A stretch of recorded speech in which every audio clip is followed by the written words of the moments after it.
이렇게 고쳐준다고 하는 것보다 더 복된 직업이 어디 있습니까? 이 세상에서 가장 위대하고 가장 복된 직업이 있다면 병든 사람들을 고쳐주고 아픈 사람들의 그 아픔을 덜어주는 것, 죽어가는 사람을 살리는 그 의사직책이 너무너무 귀해요. 그래서 저는 제가 정말 다시 태어나서 기회가 있다면 한번 의사도 공부하고 싶어요. 근데 그게 뭐 실력도 있어야지 뭐 제가 하고 싶다고 해서 됩니까? 어쨌든 기회가 있다면 저는 의술을 공부하고 싶어요. 그리고 하나님을 증거하고 싶어요.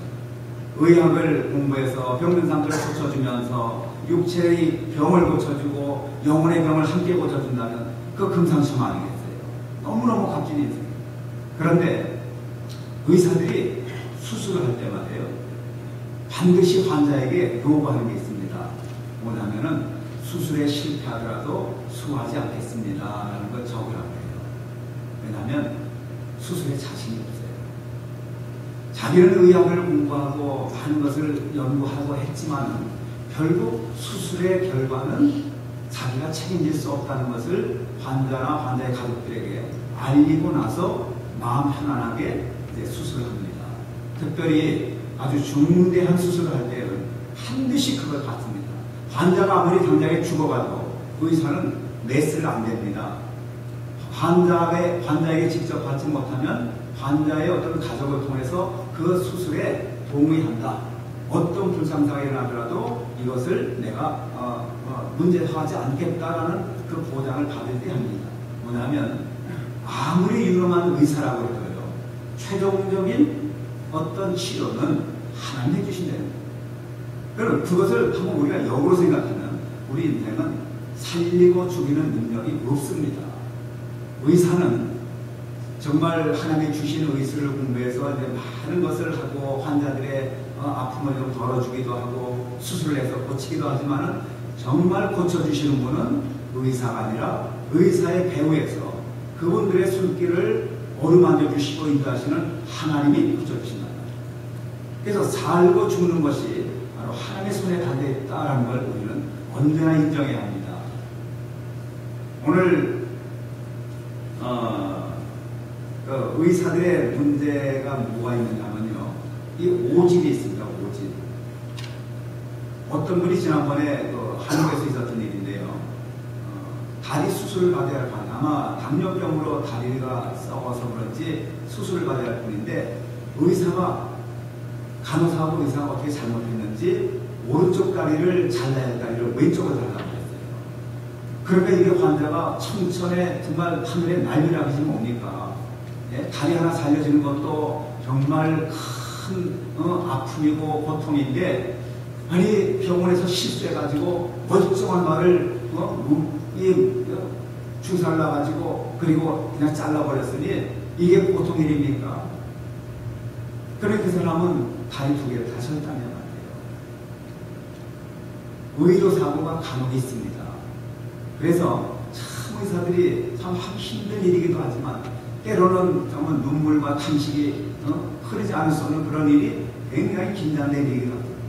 어쨌든 의료사고가 그렇게 있습니다. 아무리 실력이 있다고 해도 참 그런 사고가 있습니다.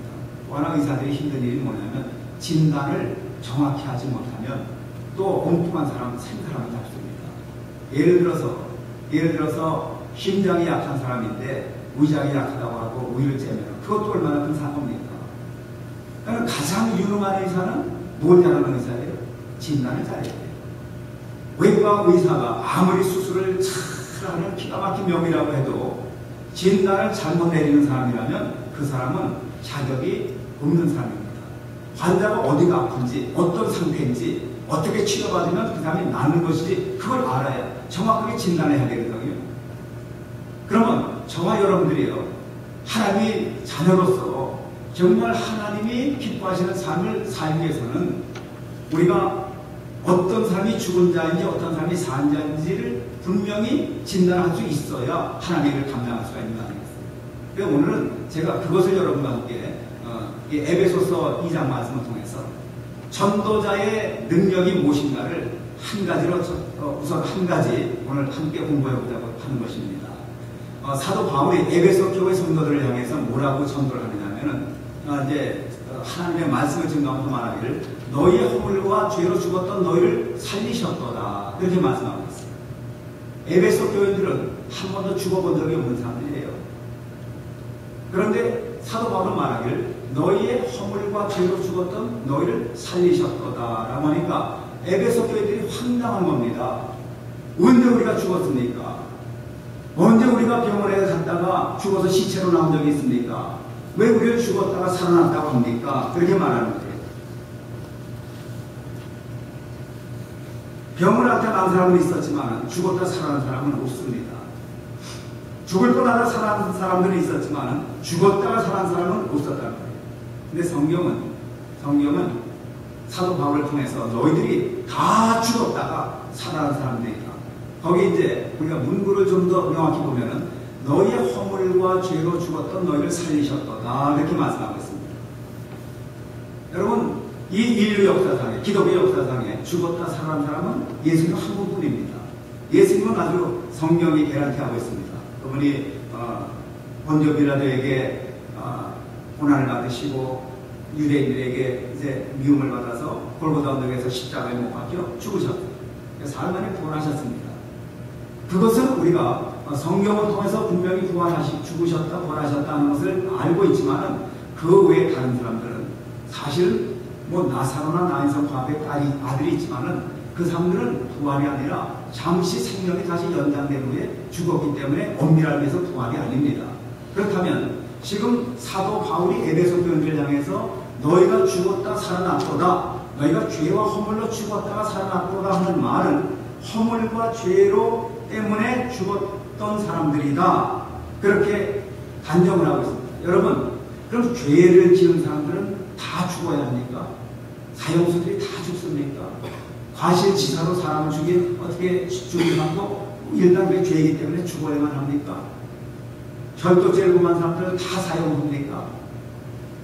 그렇지 않잖아요.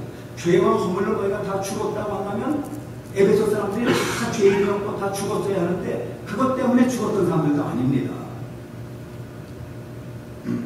사람은 병이나 사고 때문에 죽을 수 있습니다. 전쟁에 나가서 총을 맞아 죽기도 합니다. 싸움을 하다가 어떻게 잘못 급소를 맞아서 죽을 수도 있습니다. 예.